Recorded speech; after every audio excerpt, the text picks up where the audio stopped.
আসসালামু আলাইকুম প্রিয় ক্লাস 7 এর শিক্ষার্থীরা, আমরা নবম অধ্যায় তাপ এবং তাপমাত্রা সম্পর্কে পড়ছিলাম। আজকে আমরা পাঠ 3 থেকে 5 92 পৃষ্ঠা তাপমাত্রা পরিমাপের স্কেল এই অংশটি পড়ব। এখানে আমরা একটি স্কেল দেখতে পাচ্ছি এবং একটি দাঁড়িপাল্লা দেখতে পাচ্ছি। আমরা জানি যে কোনো জিনিস পরিমাপের জন্য একটি যন্ত্রের প্রয়োজন হয়। যেহেতু তাপমাত্রা পরিমাপ করা যায়, তো তাপমাত্রা পরিমাপের জন্য একটা যন্ত্র আছে। আমরা ইতিমধ্যে পড়েছি, গত পর্বে আমরা থার্মোমিটার সম্পর্কে পড়েছি। এখন যে কোনো জিনিস পরিমাপের ক্ষেত্রে কিছু একটা নির্দিষ্ট মানের প্রয়োজন হয়। যেমন তোমরা দেখে থাকবে তোমাদের যে ব্যবহারের নিত্যদিনের যে স্কেলটাতে আমি বোঝার সুবিধার জন্য স্কেল নিয়ে আলোচনা করছি। 0 সেন্টিমিটার থেকে 30 সেন্টিমিটার পর্যন্ত হয়ে থাকে।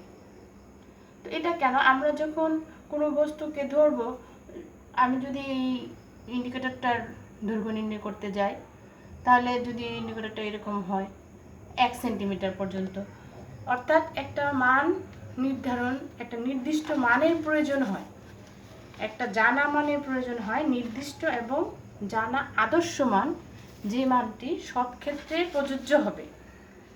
এরকম তাপমাত্রা পরিমাপের জন্য একটা নির্দিষ্ট আদর্শ মান রয়েছে। এই নির্দিষ্ট আদর্শ মানটা দুটি অংশে বিভক্ত, অর্থাৎ নির্দিষ্ট তাপমাত্রাকে আদর্শ মান হিসেবে ধরা হয়। যে সর্বনিম্ন তাপমাত্রাটি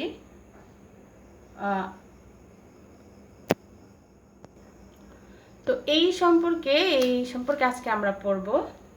আর আজকের পাঠটি শেষে স্থিরাঙ্ক সম্পর্কে আমরা বলতে পারবো।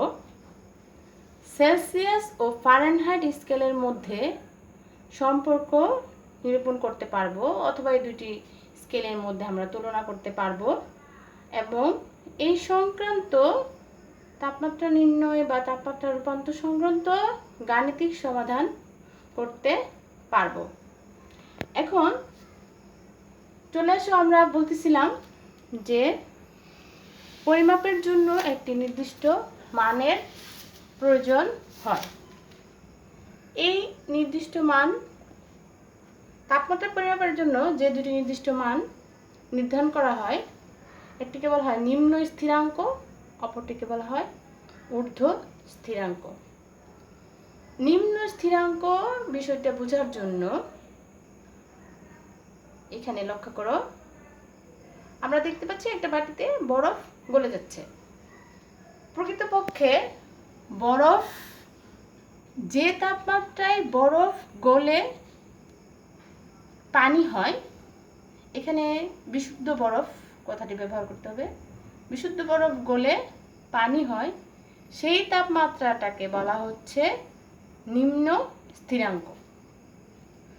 এখন এটা তোমরা হয়তো অনেকে বলবে যে 0 ডিগ্রি সেলসিয়াস তাপমাত্রায় বরফ গলে, এটা আমরা জানি, কিন্তু আজকে আমরা এ সংক্রান্ত আরেকটু বেশি জানবো ইনশাল্লাহ। তারপর আসো ঊর্ধ্ব স্থিরাঙ্ক। যে তাপমাত্রায় বিশুদ্ধ পানি ফুটে বাষ্পে পরিণত হয়, সেই তাপমাত্রাকে বলা হচ্ছে ঊর্ধ্ব স্থিরাঙ্ক। এটাও তোমরা জানো যে আমরা জানি যে 100 ডিগ্রি সেলসিয়াস তাপমাত্রায় পানি ফুটতে শুরু করে। এখন এখানে দেখো, আমি আরেকটি নতুন শব্দ ব্যবহার করেছি, 32 ডিগ্রি ফারেনহাইট। আমরা জ্বর মাপার জন্য যে থার্মোমিটার ব্যবহার করি এটি কিন্তু ফারেনহাইট স্কেলে, কিন্তু আমরা জানি যে পানি বরফ গলানোর সুপ্ত তাপ 0°C। তাহলে কি এই সেলসিয়াস, কি এই ফারেনহাইট? চলো আমরা এই সংক্রান্ত একটু বিস্তারিত জানি। বিজ্ঞানী সেলসিয়াস একটি স্কেল তৈরি করেন। ওনার নাম অনুসারে এই স্কেলটির বা এই থার্মোমিটারের মধ্যে যে স্কেলটা ব্যবহার করা হচ্ছে, এই থার্মোমিটারটির নামকরণ করা হয় সেলসিয়াস। আর বিজ্ঞানী ফারেনহাইট উনিও একটি থার্মোমিটার তৈরি করেন। উনি তার থার্মোমিটারে যে স্কেল ব্যবহার করেন তার নাম অনুসারে এটাকে ফারেনহাইট স্কেল বলা হয়। এখন পার্থক্য কি? বিজ্ঞানী সেলসিয়াস নিম্ন স্থিরাঙ্কটাকে অর্থাৎ 0°C নিম্ন স্থিরাঙ্ক ধরেছেন, অর্থাৎ বরফ গলনের যে তাপমাত্রাটা এটাকে উনি ধরেছেন 0°C, কিন্তু বিজ্ঞানী ফারেনহাইট এটিকে 32 মানে 32°F ধরেছেন। আবার পানি স্ফুটনের যে তাপমাত্রাটা সেটিকে বিজ্ঞানী সেলসিয়াস 100°C ধরেছেন এবং বিজ্ঞানী ফারেনহাইট এটিকে 212°F ধরেছেন। এখন আসো আমরা দুটি স্কেলের মধ্যে সম্পর্কটা একটু ভালোভাবে জেনে নিই। সেলসিয়াস স্কেলে তাহলে আমরা দেখলাম 0 থেকে শুরু 100 পর্যন্ত, অর্থাৎ 0°C থেকে 100°C। তাহলে বিজ্ঞানী সেলসিয়াস এই স্কেলটাকে 100টা ভাগে ভাগ করেছেন এবং মানে 0 থেকে 100 এর মধ্যবর্তী অংশকে, এই যে এই দাগগুলো আমরা একটু খেয়াল করি, এই যে অংশগুলো যেমন স্কেলে থাকে এগুলোকে 100টি ভাগে ভাগ করেছেন এবং প্রতিটি ভাগকে 1°C বলে, অর্থাৎ সেলসিয়াস স্কেলের প্রত্যেকটি ভাগকে 1°C বলে। অনেক সময় পরীক্ষায় প্রশ্ন আসে 1°C কাকে বলা হয় বা সেলসিয়াস কাকে বলা হয়, তখন বলতে হবে যে সেলসিয়াস স্কেলের প্রত্যেকটি ভাগকে 1°C বলা হয়। অনুরূপভাবে ফারেনহাইট স্কেলে 32 থেকে 212°F অর্থাৎ 32 থেকে 212°F পর্যন্ত ধরা হয়েছে। নিম্ন স্থিরাঙ্ক 32°F, ঊর্ধ্ব স্থিরাঙ্ক 212°F। এখানে উনি বিজ্ঞানী ফারেনহাইট কিন্তু 180টি ভাগে ভাগ করেছেন তার স্কেলের দাগাঙ্কগুলোকে এবং প্রত্যেকটি ভাগকে 1°F বলা হয়।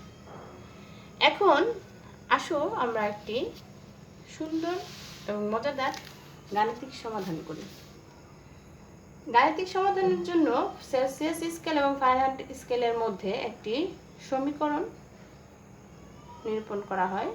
সমীকরণটি হচ্ছে C/5 = F - 32/9। এই সংক্রান্ত তোমরা উপরের ক্লাসে আরো বিস্তারিত জানতে পারবে। এখন যদি প্রশ্ন করা হয় যে একজন ব্যক্তি X, তার শরীরের তাপমাত্রা দেখা গেল 40°C, তাহলে সেই লোকটির জ্বর আছে নাকি নাই? পূর্বের পাঠে তোমরা পড়েছিলে যে মানুষের শরীরের স্বাভাবিক তাপমাত্রা হচ্ছে 98.4°F। লক্ষ্য করো, 98.4°F, কিন্তু এখানে বলা হচ্ছে 40°C। তাহলে আমরা কিভাবে বলবো তার জ্বর আছে কি নাই? হ্যাঁ, আমরা এটিকে ফারেনহাইটে রূপান্তরিত করে নিব। তারপর আমরা বুঝতে পারবো যদি এই টেম্পারেচারের মধ্যে থাকে তাহলে তার জ্বর আছে, জ্বর নাই যদি স্বাভাবিক থাকে 98 এর মধ্যে থাকে, আর যদি এর থেকে বেশি হয়ে যায় তাহলে আমরা বলবো তার জ্বর হয়েছে। তাহলে এখানে সি এর পরিবর্তে আমরা 40 ইউজ করলাম যেহেতু 40 ডিগ্রি সেলসিয়াস বলা হয়েছে। তারপর সমাধানের নিয়ম অনুযায়ী আমরা জানি যে ভেক্টরটিকে নির্ণয় করতে হবে তাকে বাম পাশে রাখতে হয়, তাই আমরা এ পাশে আর গুণন আগে করলাম, তারপর এদিকে, তাহলে আমরা এই দুটি গুণ করলাম এবং 5 এখানে এই সমীকরণটির সাথে গুণ আকারে আছে, তাই এটি ভাগ হয়ে যাবে যখন ডান পাশে যাবে। তারপর আমরা এখানে 72 পেলাম। এখন তাহলে এখানে 32 এফ এর সাথে মাইনাস হিসেবে আছে, ওর পাশে গেলে এটা আমরা জানি প্লাস হয়ে যাবে, তাহলে আসছে 104 ডিগ্রি ফারেনহাইট। তো বুঝতেই পারছো যে মিস্টার এক্স প্রচণ্ড জ্বরে ভুগছেন, যেহেতু 104 ডিগ্রি ফারেনহাইট তার শরীরের তাপমাত্রা। তো এই অংশটি তোমাদের এই চ্যাপ্টার থেকে সবচেয়ে বেশি গুরুত্বপূর্ণ, কারণ এরকম গাণিতিক সমাধান এরকম না আসলেও বিভিন্নভাবে যে তাপমাত্রার এক স্কেলের থেকে অন্য স্কেলের রূপান্তর এরকম আসে, তারপরে আবার সেলসিয়াস এবং ফারেনহাইট স্কেলের মধ্যে পার্থক্য, এই অংশটিও অত্যন্ত গুরুত্বপূর্ণ। এখান থেকেও প্রশ্ন হয় উদ্দীপক থেকে। আশা করি তোমরা এই প্রশ্নগুলোর উত্তর সঠিকভাবে করতে পারবে ইনশাল্লাহ, এবং বিষয়টি নোট করে প্র্যাকটিস করতে থাকবে। ভালো থাকবে। আগামী ক্লাসে আবার দেখা হবে।